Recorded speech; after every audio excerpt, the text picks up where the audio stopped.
This is the Designated Pundits, and you're listening to our 2026 Austin FC season preview.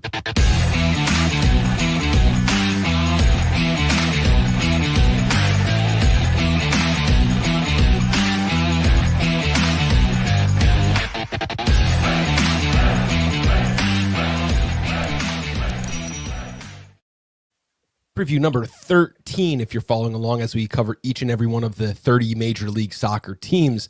Today we're talking Austin FC with Hernan from We Are Austin TV. How you doing today? Man, I'm doing really good. Thank you for having me again. We're going into the 6th year, if I'm not mistaken, covering Austin FC. It's a very young club, but I do not forget one of the very first invites that I got was from this platform, from IG Bob. So it's great to come on here, and it's great to talk Austin FC, man. I never forget. You got to remember where you come from. We appreciate that, and every time I do have to say though, the response to the DMs is getting a little slower. That's how I know you guys are picking up speed over there, man. You guys are firing all cylinders every time I look at Twitter. We Are Austin TV doing something there, so I got to give props where props is due too. My bad, man. My bad. Hey, sometimes things, in life come in and they, make things slower. But I did make sure that I was here, made sure to put time to the side, brother. Big shout out to what you guys have also been doing. I'm not gonna lie, I've been paying attention to y'all's picks throughout the years, and when I see that you have expert on your information banner on your Twitter, I say that's true. This guy knows. This guy knows. Thank you. Flattery will get you everywhere on this show. And I did not give that name to myself. I was called an expert by a corporation before I did it. So just so you know. There we go, my boy. Scott, how you doing today? I'm so good. I actually am excited for this one because Austin is a team that, like, every year I feel like we come in and we're like, yeah, Austin, whatever. They're not like big and flashy, but every year I leave the Austin preview with this sense of like, this team could be really interesting to watch for one reason or another. Like they're going to be really good or whatever, or like they're going to not be good, but I never come away thinking this team is boring. Before Hernan gives you all the Kool-Aid cups, let's look at the 2025 recap here. 13 wins, 8 draws, and 13 losses. That's good enough for 6th in the West. 3-7-7 record both away at home. That is wrong, so we're going to skip to the next graphic here. 37 goals scored. That's last in the West, but 45 goals against. That's 5th in the West. -8 goal differential, good enough for 9th in the West. So a lot of really interesting things to talk about from the Austin FC 2025. Yes, right. Now you have there two very important things that a lot of Austin FC fans and people covering this team really talked about last year, and then also going into this year, 2026. The fact that Austin FC, number one, had the least amount of goals scored in the West. I mean, you can't just look over that. It was something that probably not in the plans for Austin FC when they made the investment to bring in guys like Brandon Vasquez, Usuni, and Osman Bukari, who there was a moment where Austin FC had invested close to $30 million, but with player sales, with guys that they got rid of, they have been able to make that number look a little bit better. But like I said, at one point there was an investment in the attack that was very close to that $30 million mark. Now, on the defense, you just got to give credit to Austin FC and also give credit to Coach Nico, because at the beginning of 2025, guys, Coach Nico was telling the media in the preseason tours that there was going to be a huge emphasis on the way that this team defended, and you saw it kind of in the year. I mean, Austin FC ended as the fifth best defense in the West, and really not with any super flashy names in the back that some other teams in MLS might have. It was guys like Brandon Heinzike. It was guys like Svatok. It was guys like Julio Cascante. And then some players that maybe folks might know that are really MLS sickos, Gallagher. He's been in some teams, but he's a journeyman that has found his position at that right back spot. And then you also got to give credit to the all-star of that back line. Well, the defender, the outfield player, Biru. I think he had a phenomenal 2025 with Austin FC.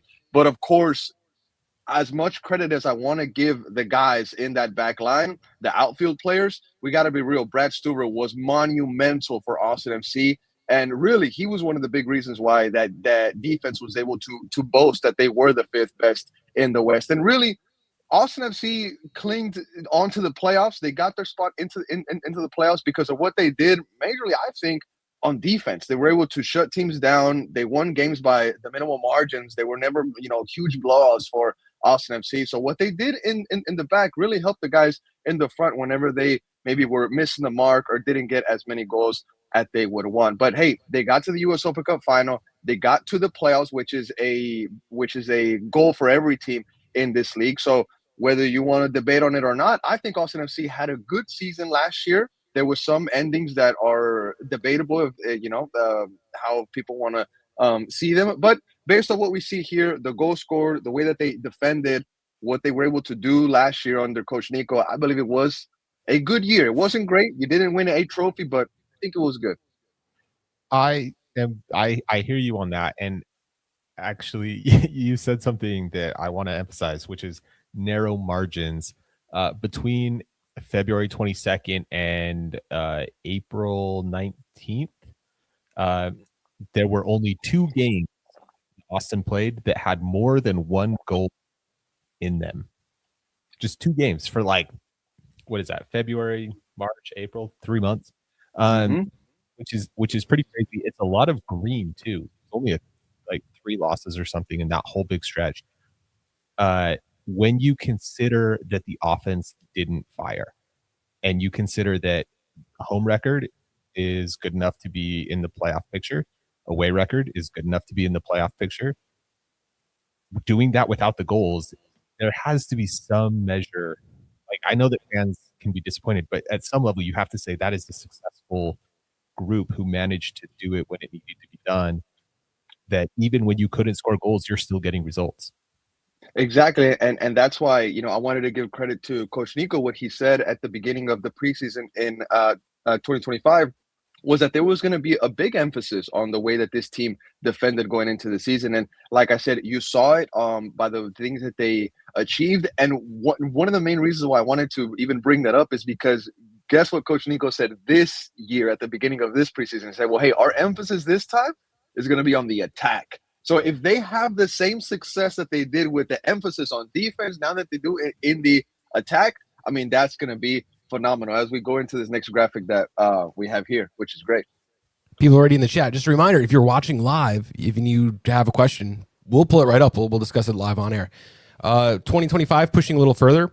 He started the season with the surprise signing of Brandon Vasquez, and then he got hurt and left for the season July 8th. You did sign center back Matija Djordjevic late in July. And that was, kind of the big storylines through Austin, specifically Brandon Vasquez.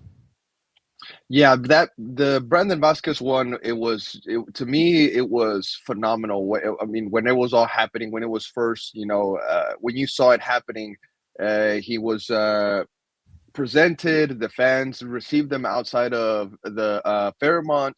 There was so much excitement that was built around this signing. I mean, it just fit Austin FC so well. I mean, Austin has a lot of Latino fans here. A lot of people knew Brandon Vasquez. They knew him as a Mexican player. They knew him as a U.S. national team player. And Brandon Vasquez is able to connect with the community here so easily. I mean, he grew up the same way that maybe a lot of kids that down here would have had similar experiences as him culturally, right? And when he got hurt, it was just a gut punch for everybody. There was players that have talked about it as that season went on. They mentioned how it was just like a big gut punch for everybody. He was the guy. He was named as the main DP by the sporting director. So whenever he goes down, I want to give credit to how Austin FC was able to move forward without him, because Diego Rubio was still with Austin FC. He's not with them anymore. But when Brandon Vasquez went down, Diego Rubio kind of not changed the way that he played, but Coach Nico was using him as like a false 9, kind of like a number 10 role or whatnot. And Rubio had a bit of success. When Austin got to the playoffs against LAFC, he was injured and he didn't even feature at all. So that was 2 very big injuries for Austin FC, because you lose Brandon Vasquez and your entire idea of the attack that you wanted to have. Okay, now you have to move forward. Diego Rubio is your plan B. And then in the biggest part of the postseason, which is playoffs, he gets hurt. Now your second idea goes out the window as well. And it was just a bad storm for Coach Nico. And even then, we talked about it a couple minutes ago, the things that they were able to do based off of a lot of heroics from Brad Stuber, but the things that they did on defense. But Brandon Vasquez, his recovery has been phenomenal. We've been following it very closely, and I want to thank Brandon Vasquez, actually, if he is listening to this, or he ever does listen to this. He let the fans in on his recovery process every day on social media, on Instagram. 6 a.m, he's at the training center. He's working hard. He's posting stories. He's posting those photos of him working out or whatnot. And there was on the MLS Media Day, he was on there, and they asked him about his recovery process, and he let us know that the doctors for the club, they're eyeing a return for the big game against Miami in their new stadium. What is that, at the beginning of April 4th? So that is Brandon Vasquez's return. That is what everybody is kind of expecting. But based off what the coaching staff and Coach Nico have told the media, everything is going well with Brandon Vasquez, and he is expected to be recovering very well. Brandon Vasquez was a big story. I remember when he went down, that was something that we thought, wow, this is really going to impact. But as we're going to see in this graphic here, like, there was a point at which Brandon Vasquez, even fit, was not lighting the league on fire. He played half the season and only got 5 goals. He played 1,600 minutes, 5 goals. He had an extremely slow start, which we didn't expect because he had MLS experience. He knew a little bit what to go with. So, you talked about injuries affecting your offense. I don't really, 2 goals for Diego Rubio, 5 goals for Brandon Vasquez, and that covers 28 full 90-minute matches. If you add all their minutes up, that's not enough. But 100%. But let's look at some of the people who were good contributors here. Owen Wolf, 7 goals, 7 assists. Mirto Uzuni, 6 goals, 3 assists. Vasquez with 5 goals. And then you got a bunch of guys here with a couple goals, couple assists. Biro, Bakari, Rubio, Pereira, Dessler. Interesting. Is it going to be better this season? It's no excuse to be rolling into 2026 with these kind of numbers. The fact that your highest contributor in goals and assists is none other than the youngster Owen Wolf, who is not even getting calls up to the U.S. men's national team, which baffles me and a lot of fans down here in Austin. I think he's gotten a little bit of attention now on social media. There's people calling for him more to maybe be looked at by Poch. Poch was here in Austin looking at him, but he still made the decision to go, I believe, with Diego Luna or whoever is in that pool. But anyways, Owen Wolf, phenomenal season. Coach Nico let the media know that he was dealing with a sports hernia issue all of 2025. He had a surgery for that this offseason. So he's expected to miss a big chunk of the preseason. They're hoping to have him back the week of the home opener to start doing drills with everybody else. But Owen Wolf is such a young player. His body is going to recover pretty soon for that. I'm not too worried if he's not going to have a proper preseason as some other guys. But literally everybody underneath Owen Wolf, all those names underneath that list, except Brandon Vasquez, because he can't have one. Every one of those players, I'm hoping, and also Osman because he's not here, I'm hoping, Rubio as well, I'm hoping and I need them to have a good preseason, because it's not excusable. There's no excuse for you to be Mirto Uzuni, a designated player, for the club to have invested $12.3 million. Brandon Vasquez, yes, he got hurt, but just like you guys pointed out, before he got hurt, it was not lights out for him.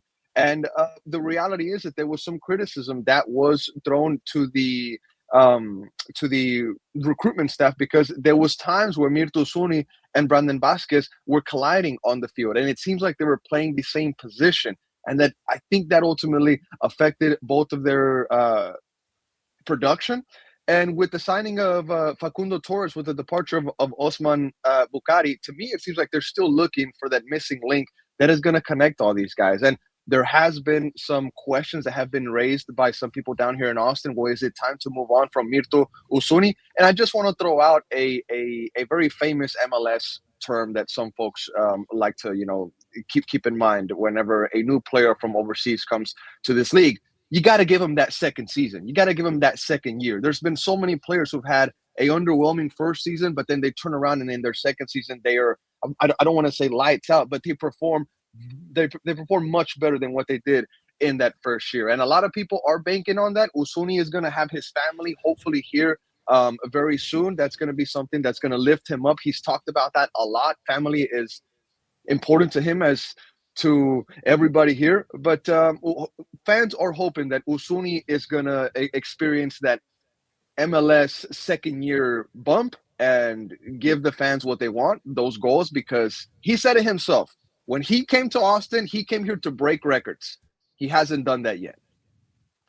I would hesitate to really judge any offensive player too harshly just based off of the setup that Atlanta was in last year. That's not a, offensive powerhouse setup, that is expected, especially after Brandon Vasquez goes down and you kind of know what this team is, right? This team's not going to magically, because you added Uzuni or whatever, become a free scoring team that's putting up 5 on teams every week.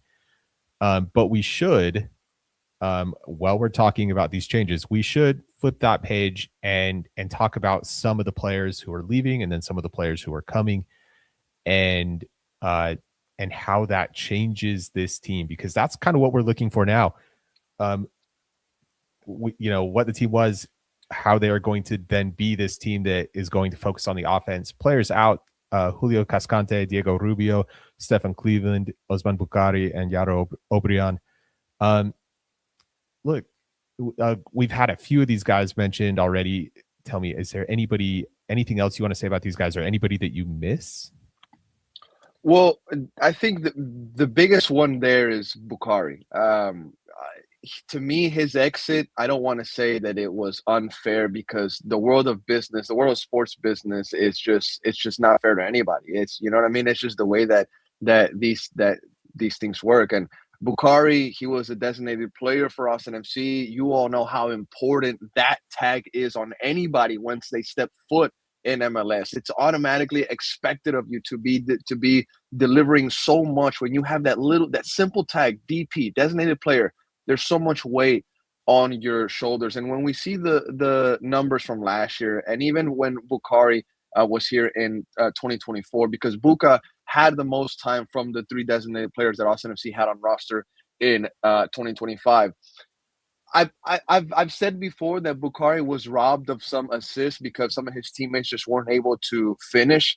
Bukhari was a very fast, technical player with the ball at his feet. He was a terror for the defenders whenever the ball went into space. And on the counterattack, Austin FC really, really liked playing out with him. We saw Stuver just bomb out some throws to him multiple times last season. And I think his speed on the wing is going to be missed. But what Austin FC did this year in replacing Bukhari, I think was phenomenal. They took a designated player. They sold him for a record fee to a Polish side. I think Widzew Lodz, if I'm not mistaken. I think it was around 6.5 million, if I'm not mistaken. There was some different numbers that were being thrown around, but it is a record transfer fee, and credit to Austin FC for getting that, because everybody in this league was saying that Austin was going to take a loss, a massive loss on Osman Bukhari, and they really didn't. Maybe you could say it was a $1 million loss, but they got an enormous transfer fee for him. But who did they bring in? Jaden Nelson. I think he has a lot of the same qualities as Osman. Maybe you could say that Bukhari is just slightly better than Jaden Nelson, but I like what I've seen from Jaden Nelson so far in Austin FC colors this preseason. I've seen him very little, but I like what I saw, and we can really reference what he did with the Whitecaps. So we are going to miss Buka. Definitely. He was a great person. He was a great player, always had a smile on his face. But the reality is that Austin brought in somebody that is earning less, that is not carrying that ginormous tag, which is a designated player. And he's going to provide probably the same production that Osman Bukhari gave Austin FC. And that's just facts. You're going to find Jaden Nelson fans, I think, on this show. Bob's over here. Yeah. Definitely for me. Let's talk about Jaden Nelson and some of these other players coming in. Facundo Torres, John Bell, and Joseph Rosales. Look, I think everybody who's going to watch this is going to know about Jaden Nelson. Certainly saw some of the things he did for Vancouver. What about these other three players? What about them excites you? What does it tell you about the change in this team? Well, I want to get started off with Joseph Rosales because we actually sat down and had about a 15-minute interview in Spanish with him. It was great. He gave us a lot of info. We asked solid questions. I think it wasn't like a softball. What's your favorite flavor of ice cream? Have you ate barbecue in Austin? No, we asked him. It was like, hey man, where are you gonna play? Have you talked to Coach Nico? What were the conversations with Rodo Borrell? He told us there was 2 phone calls.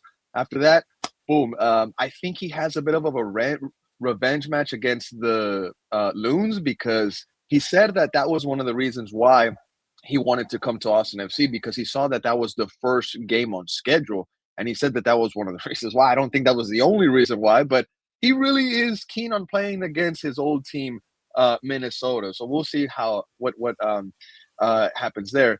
But I liked Joseph Rosales. We got to see him in preseason against New York City FC. That was an open match for the season ticket holders. Coach Nico, I asked him after the game. I said, "Hey, Coach, we saw Joseph Rosales play in multiple positions. What did you learn from him, and how are you going to build him as the season goes on into your system?" And he told us that Joseph Rosales hasn't even practiced as a fullback yet for Austin FC this preseason. And to me, Rosales is a left back on paper, right? I mean, but he's able to play these different positions, and it's going to be good for Austin FC. We saw the backline go from a back 4 to a back 3 with Rosales pushing up. He has a lot of offensive qualities. He has I guess free kick abilities because he was over the ball a lot for Austin FC.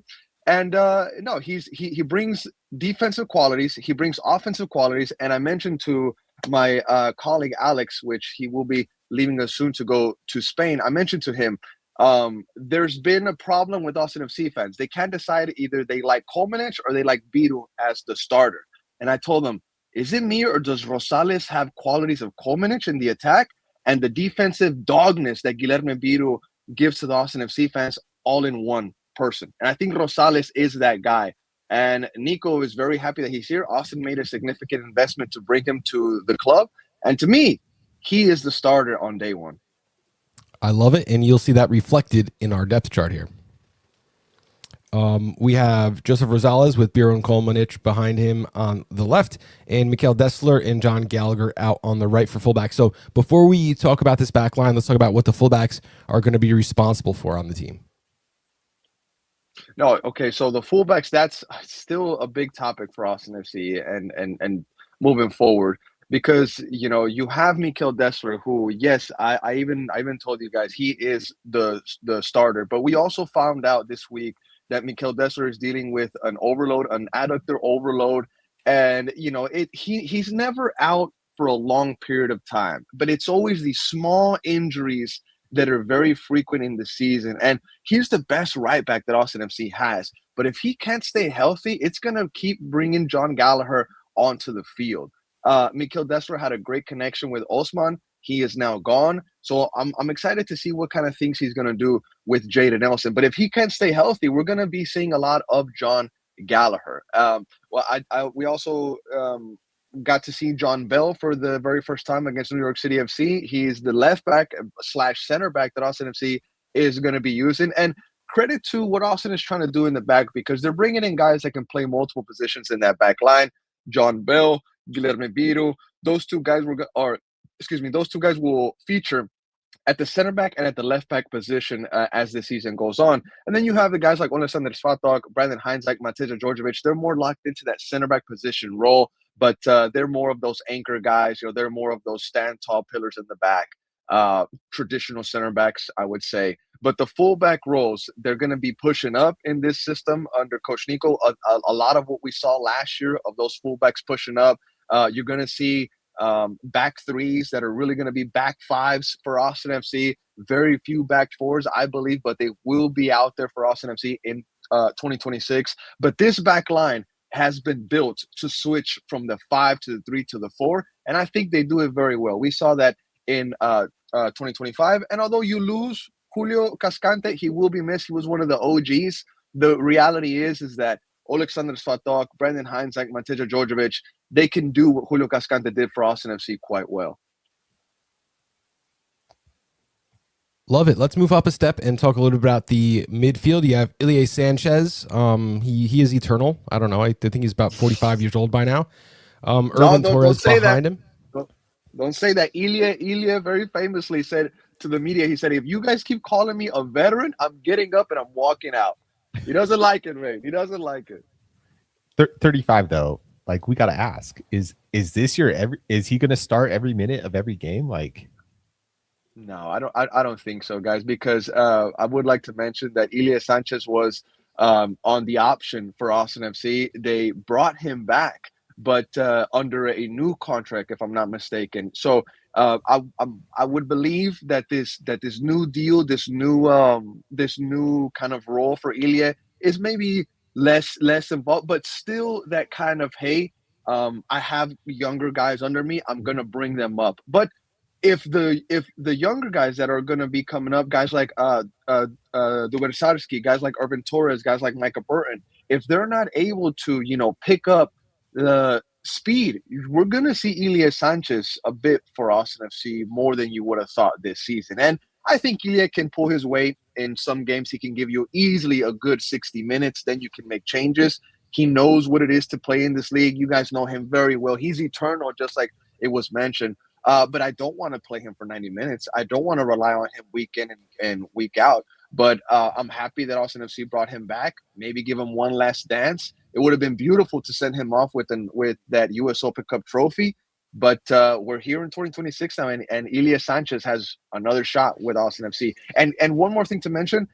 When he signed with Austin, Ilie said that Austin would be his last MLS club. I'm wondering if he's going to stay true to that, but he did say on record that Austin would be his last MLS club.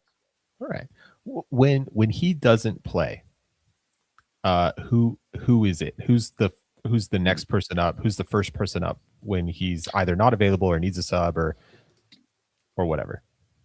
So it's going to be between, just like we have here on screen, Nico Dubersarski or Urban Torres. And I mentioned those two names because, well, honestly, on the depth chart, based off of hierarchy, Coach Nico would probably look at Nico Dubersarski before Irvin Torres, although Irvin Torres is phenomenal.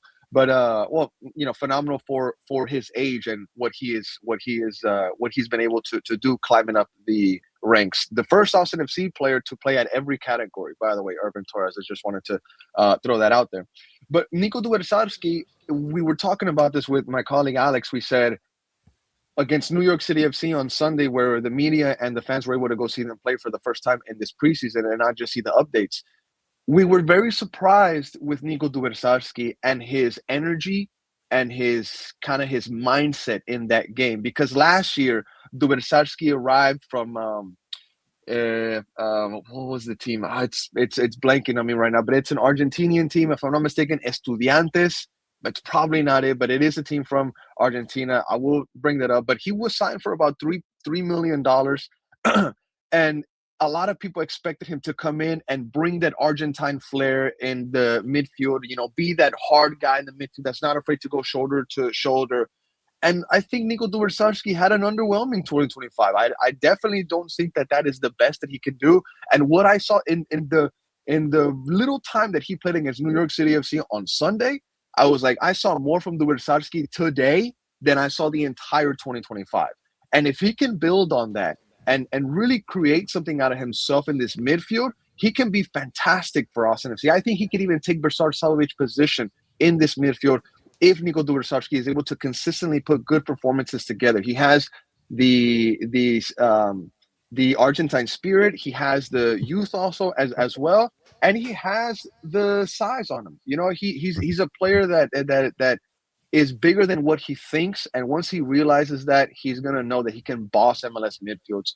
And he just needs that confidence. And I saw a spark of that Sunday. So just build on it. Sure. He comes from a club called Instituto Atlético Central Cordoba. There you go. I said Estudiantes. I'm sorry. Instituto. Sorry. No offense. No offense taken, I'm sure. Okay, so Obviously, in front of Sanchez, Owen Wolf, and Savovic. Tell us how these three play together. Are we looking at like a 6 and 2 8s? Are we looking at a 6 8 and a 10? Is it kind of 2 6s and an 8? Like what? How do these three work?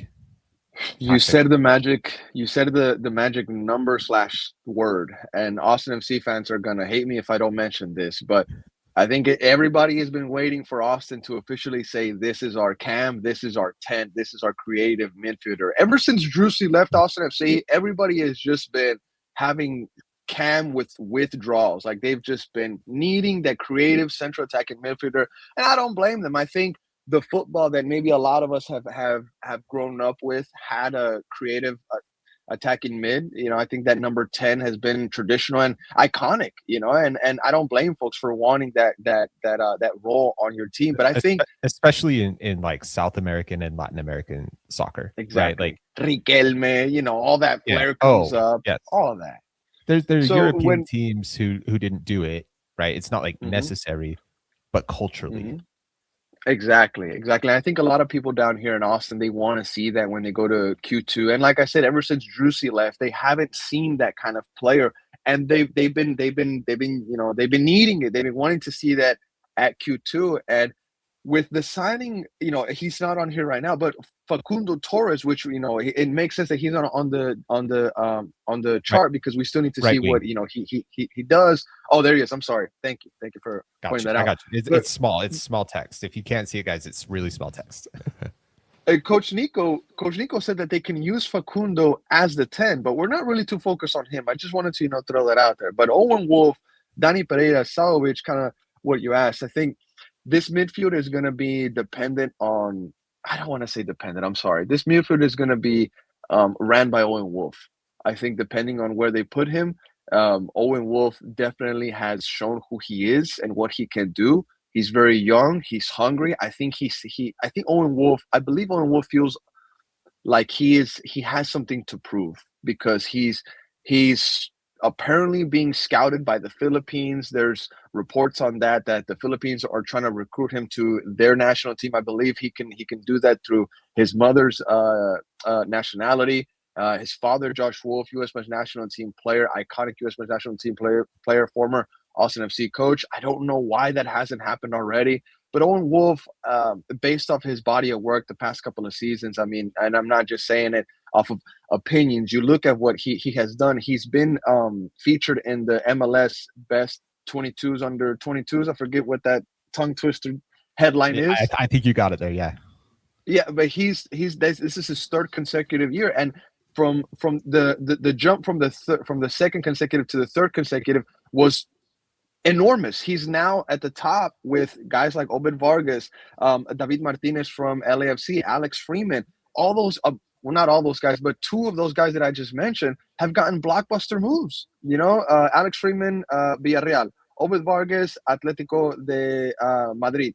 So if Owen Wolf is up there in these ranks, what does that tell me? What does that tell me? That this is a player that's having a breakout moment. He's going through maybe a flow state, or at least that was what I saw in 25, and he was dealing with the sports hernia. So hopefully he rolls in to 2026. He continues that form that he's on, and he's a player that I've heard from people that have shared locker rooms with him in the past that he is one of the youngest players there. But don't confuse that. He is one of the most mature guys in that Austin FC locker room, even at his age. And he has a good head on his shoulders. And it doesn't surprise me because he's had years to study under his father, and he has brothers that can kind of guide him on what to do. His leadership definitely on display all over the field. Daily I want Archives to take here. a quick look at the chat here. Someone saying still need a DP cam though. Yeah, of course. Yeah. Foxy's in the chat. Dibasarski will eventually take his place. Big season for him. He'll be the most improved. He was from Instituto, and then someone else corrected Instituto. And I just remember that every time we have you on, it just makes my pronunciation sound even more gringo. Let's talk about the attack. Look, lots of kind of big names in this group. Uzuni, Nelson, Vasquez, Facundo Torres, Robert Taylor. I guess really quickly, tell me how does this work? Are we looking at wide wingers? Are we going to see Facundo Torres like come inside, and then Vasquez and Uzini are going to play together over the top, like like a forward duo? What is the strategy there? I'm gonna be honest, boys. I don't know. I don't know what this attack is gonna look like, and simply because I haven't seen them this year yet. Nobody in Austin has seen these guys in a game yet because Vasquez is injured. Usuni and Facundo Torres, they're confirmed to be available for the next match. They haven't played a single bit together. Facundo Torres is confirmed to us that he is sustaining an injury from Palmeiras. That nothing big, but it is tiny, so he's still recovering from that. However, he was in the building to see his team play against New York City FC. I saw him there from very far away. And then the guys that we have seen play, Jaden Nelson, Robert Taylor. Robert Taylor is not going to win a starting spot, at least not based off of what we've seen from last season. Maybe he can do great things in 2026, and he can earn it as time goes. Because Coach Nico has been very, very fair with him, I must say. And then Jaden Nelson, we talked about him earlier. Everybody is excited about him. He already has an assist in this preseason. The only goal that Austin has scored in this preseason came from the boots of Jaden Nelson to Jorge Alastue. And he actually might be a cam option. I'll circle back to him here in a bit. But the attack, guys, if I'm just going to speculate, how is it going to work? What's it going to happen? It's going to be ball to Facundo Torres. Facundo Torres is going to find somebody. That's what I envision. That's what I see maybe happening, because the way that they've been talking about him, Coach Nico, Rodo Borrell, this is a player that they are bringing back because of the success that he had in MLS already. They're banking on him to be able to replicate that in Austin FC. And, I can't really go on too much further than that. I want to see these guys a little bit more. I weren't able to see them on Sunday. And Brandon Vasquez doesn't come back until April. I'm excited for this front three. I think on paper they look scary, but we still need to see them play. It seems like there might be a bit of a slow start while guys get their feet under them, while you're waiting for people to come back from injury. You might have a Brandon Vasquez-sized hole for a little while. But I don't know. A slow start might not indicate what this team can do after they have some time. And as we know, thanks to Seattle's year-over-year game plan, a slow start doesn't necessarily mean you can't go on to do big things. I hate their way that they get to these playoffs. I'm always like, hey. You think they're no good, and then they just get hot and they win every game, and they, easily qualify for the playoffs and do things. 100%. So. No, but real quick, I wanted to circle back to one name real quick, Jorge Alastue. Now, last season, I'm proud of this stat that I'm about to throw out. I damn near had a perfect attendance record for the MLS Next Pro games in Austin. I went to almost every single Austin FC 2 game to see what the guys are working with.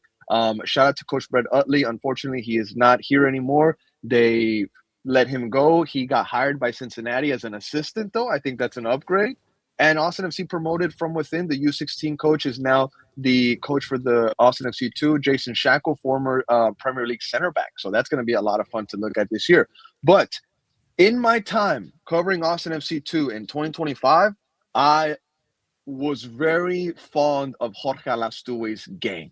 I think he was a player that was a level above the rest. You could clearly see it. And I don't say that lightly. I think that there's been players in Austin that we think could make that jump, but in reality, they just don't have that ability to say, I'm bigger than a USL player. I'm ready for the MLS. I think we've seen that a lot in the MLX Pro. And Jorge Alastue, I would like to mention that he is also from the Barcelona Academy La Masia. So this is a player that has roots that are worth looking into. This is a player that has football in his DNA like everybody else does, sure. But when you mention La Masia, it's something different. It sends shockwaves down somebody's spine that covers this sport. And Jorge Alastue, if I'm not mistaken, he finished last season with 9 or 10 goals, 3 assists, just over 20 games, I think around 24. Austin FC 2 missed the playoffs, but he was a bright spark for this Austin FC 2 side. And one thing to note is that Coach Nico dropped a bomb in the press conference after the New York City FC game, and he said, quote, there's 3 games left until we decide what's going to happen with Jorge Alastui. What are the next 3 games? The Coachella Valley Invitational. So this player, this young player from Zaragoza, Spain, Ara La Masia, from Austin FC2, who I believe could be an option at camp. Austin FC fans want that camp. The 3 games of his life to earn that first team contract. Chicago Fire, SKC, and St. Louis. Excellent. All right, let's go and finish up with some questions. Which player outside the starting 11 has the best chance at winning a starting job? Foxy's already in the chat saying it should be Dubersarski. I was actually going to mention Dubersarski because I was reading these questions earlier, getting ready for the show, and I was thinking, well, what player could earn a position? And based off of what I saw against New York, and it is preseason, just because you have a great preseason does not mean you're going to have a great season at all, and vice versa. But Dubersarski, he has the potential of earning a position in the midfield, because when I was thinking about my answer for this question, I thought about, is there any jobs open in the attack when everybody is healthy? No. CJ Fodry is not beating Brandon Vasquez for that number 9 position if they're both healthy. Maybe Jaden Nelson can overcome Mirto Suni depending on form, but Facundo Torres is not being sat down. You know what I'm saying? But in the attack, it's going to be very difficult to win positions if you're not those high-ranking players. In the midfield, I think it's open. There's a job to win between Versar Savovic, Nico Dubersarski, Ilya Sanchez. Maybe Ilya doesn't even want all the minutes that he might be playing this year, but he's going to be thrown into that as well. Irving Torres has been impressing a lot of people. He's been coming up from the bottom. He can say he started from the bottom. He joined the organization at the U12 level and has made it up into the first team. So literally started from the bottom, Irvin Torres. So I think Dubersarski and also John Gallagher. John Gallagher can very well earn him his starting position back or get it. I don't know if you can even say that because he just bounces up and down from starting, from offense to defense. But keep an eye on Mikkel Dessler's availability this season. If he cannot be consistent, I see John Gallagher winning that right back battle. Johnny G, you can't get rid of this guy. He is a fighter. I think, are all the Irish people like that? Or is every Irish person like that? Just a hard worker, a fighter, just, family man? Is that it? Family man could be debatable, but I think the other ones usually stick pretty close. What are some realistic team expectations for Austin? Playoffs, 100%. Realistically, you're going to get into the playoffs, and it's lame to say, I think, because it's an expanded playoff picture. Everybody should be shooting for the playoffs, but if you don't land in that playoff picture, what are you doing?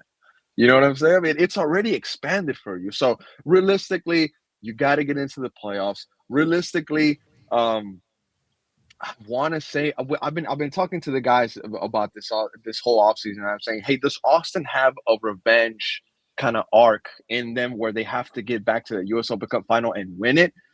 But now this season, they're in 3 competitions, or maybe 4. The Shield, MLS Cup, Leagues Cup, and US Open Cup. So which one are they going to prioritize? We'll see how the season goes on. I think Leagues Cup might be, something to keep an eye on for Austin. But, playoffs, a good cup run in one of the competitions, and we'll see. Because once you get into the playoffs, things change. So I don't want to say that they're going to win the MLS Cup or win the Shield because there's work to do. I was going to say that cup storyline is an interesting one that we'll definitely have to watch. Is there anything else in particular that you think, like, look, you need to watch this storyline from this team this year? Somebody mentioned my J Arglass. He mentioned Mateja Djordjevic. He is a center back. We didn't get to see him on Sunday. He had a fever, but he is a guy that I think the minimal minutes that he had last year, he impressed folks on the defense. I think he looked very secure. He knew what his role was. He didn't get too crazy with the ball. Didn't misplace passes. He's a storyline to watch. I think him, Mateja, along with Svatok, who just got his green card and is no longer an international roster spot player for Austin FC. Those are storylines to definitely keep an eye on. Mirto Usuni, 100% is a player that fans need to keep an eye on because he's on his second year, like I mentioned earlier on the pod. And if he is he really going to have that renaissance second year that a lot of people see sometimes with those players that come from abroad to MLS. And let's see, maybe one more that I'd like to throw out there. The development of Owen Wolf. I think he's one of the most exciting players that Austin FC has right now. And there was something that was released by Tom Bogert. I have a little bit of information on it too, but Tom Bogert said it best. I'm gonna throw him under the bus, but he said that Austin received a bunch of offers for Owen Wolf this offseason, but they simply could not let him go because that would destroy. Well, I wouldn't say destroy, but that would just ruin their entire plan. So that tells you how important this guy Owen Wolf is to this team. Absolutely. And he's now a U22, so I'm hoping he got a big raise on that. And I'm excited to see what he continues to develop as under Austin FC. Couple quick Q&A questions here. We're kind of up against the clock. Please join us as we talk RSL at 9 o'clock on the dot. What styles does this team match up well against? Austin plays tactically good against blank. It's tough. It's tough to answer that question going into 2026 because when I was thinking about my answer, I was thinking how well Austin played on the counter with Bukhari. Now that he's not here, I mentioned earlier on the pod how Stuber would come out on the counter, either long lobs to Buka and just releasing him down that right wing. Buka would have made cuts and wait for his teammates to catch up because that's how fast he was, even with the ball at his feet. Now with Bukhari out of here, I'm excited to see what the attacking plan is going to be for Austin FC because, like I mentioned, we haven't even seen the three main guys play: Brandon, Usuni, Facundo Torres. But based off of their skill sets on paper, I think they still like to have the ball. They're a very possession-based team. And I saw a lot of crosses on Sunday. I hope that they don't resort to that too often. But I think that question is still up in the air. I need to see this attack a little bit more to say how they're going to line up tactically. But last year, they were great on the attack, and they did well sometimes when they kept the ball. They were very defensive and absorbed the pressure versus some teams. So we'll see if they do that. Let's flip the other side. What are they going to match up poorly against? Where do you think they'll have the most problems? Well, I mean, anytime that they line up against a team that has Son and Buanga, I think so, because it seems like that defense was able to contain a lot of the tough teams in MLS. But when it came to individual brilliant players like Son, Buanga, we saw Austin get absolutely torn apart. And even when Vancouver was at their peak in 2025, they put 5 past Austin FC, and they were a phenomenal team. So I think Austin FC just, when they're on their day, very few MLS attacking sets can get past this team. I mean, you can get one for sure, right? But, I mean, more than 2 goals, it was very difficult in 2025. They were the 5th best defense. So, as long as they can stay away from those guys like Son and Buanga, I see this defense having a good time. Tough to shut those guys down. Which player is going to improve the most in 2026? I think the chat said it the best, man. I think Nico Dubersarski. We got to give credit to this chat. And Arglass also mentioned Mateja Djordjevic. He is also a player that, number one, like we mentioned earlier, can earn a job. But number 2 is going to be one of the most improved players for 2026. And also keep an eye on the youngsters because Austin has been giving a lot of minutes this preseason to the Academy/Austin FC2 guys. I want to send a shout out to Chuy Moreno, Mo Badawia, Vlad, Irvin Torres, Jorge Alastue, and Micah Burton. Those are some guys that have the potential to be the most improved also for 2026. And if you had to pick a player who regresses in 2026? I thought about my answer for this one. You got to be careful because if you throw out any player, they're going to be like 50 Cent meme. They're going to be like, why you say F me for? I have an answer you're not going to like. But go first. I have one too. I have a little cheeky one. I have a little cheeky one. And it's going to be based off of form. Can Brad Stuver keep up this level? Can Brad Stuver be the hero again? Can he keep up this superstar, build the statue aura? Can he keep it up? I think so, but I think because he was so good in 2025, I think that's where you can regress, but not even a little bit. I think he can regress slightly And look, Arglass even mentioned it on the chat, just because it's so difficult to maintain that level that Stuver had, and as soon as he lets 5 more goals in than what he did previous years, fans are going to start saying, oh, Stuver's starting to lose it. He's going to start to lose what? His phenomenal level that you didn't appreciate the years that he was lights out for Austin FC. I think fans are going to start to see maybe a little bit of a regression from Stuver, but I don't mean it in a bad way. It's just he's been so good for so long. Keep it up, but if you don't, I get it. He was right here. The shift to offensive focus usually means opening up the defense a little bit, and the goalies face, higher percentage shots and stuff anyways. So I wouldn't necessarily say, even if Austin ships, more goals, which it would be hard to not, but even if they do, I wouldn't say that necessarily indicates a huge regression from the man between the sticks. Well, that's it. And also regress is a interesting term. Does it mean the player gets worse or age gets up or just that they're just not on the score sheet as much? And a player for that, Owen Wolf, 7 goals, 7 assists, and he was your top goal scorer. Like, he can get better at soccer and have less contributions. Like, if Owen Wolf is your top contributor again this year, you guys are in trouble. Yeah. 100%. So like, brother. It kind of goes on what you take as regression. I'm not predicting Owen Wolf to get worse at soccer this year, but I do expect to see him show up less on the stat sheet. He could get a lot better at soccer and make Facundo and the other offensive players just look brilliant. Yeah. Hernan, always a great time. We'll have to have you back again real soon. So do something. Come out the gate hot, and we'll have you on one of the first weeks this season. Thank you so much for taking the time out tonight. Let us know one more time where we can find all your work. Hey, man, thank you for having me on here. Anytime, reach out, brother. And sorry if my answers were long. I got a cup of coffee here with me. You know how it is, right? But just real quick, you can check us out on Instagram. You can find us on YouTube. We are Austin TV across socials. We're on X. I try to keep up on Blue Sky, trying to push TikTok as well. You know how the social media landscape goes. But we're trying to launch a website here before the season starts. It's like the return of the website with better things on it. Going to try to push a lot more writing this year. In both English and Spanish, because MLS cut back on their Spanish talent. So see if we can pick up some of that slack.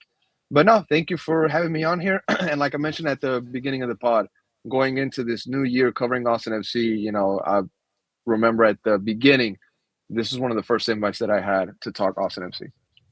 Well, thank you. We're glad. We'll take a little less, like 0.5% credit for your success, and love seeing you out there doing your thing. And the channel's growing. It's not just you. It's a full coverage outlet there. We really, really love your stuff. And thank you for taking the time out to be with us tonight. And thank you at home for tuning in. Make sure you go to Spotify now with video. You can catch everything there. Spotify, YouTube, or your favorite podcast app. Just search The Designated Pundits. Guys, thank you and have a wonderful weekend and a great preseason.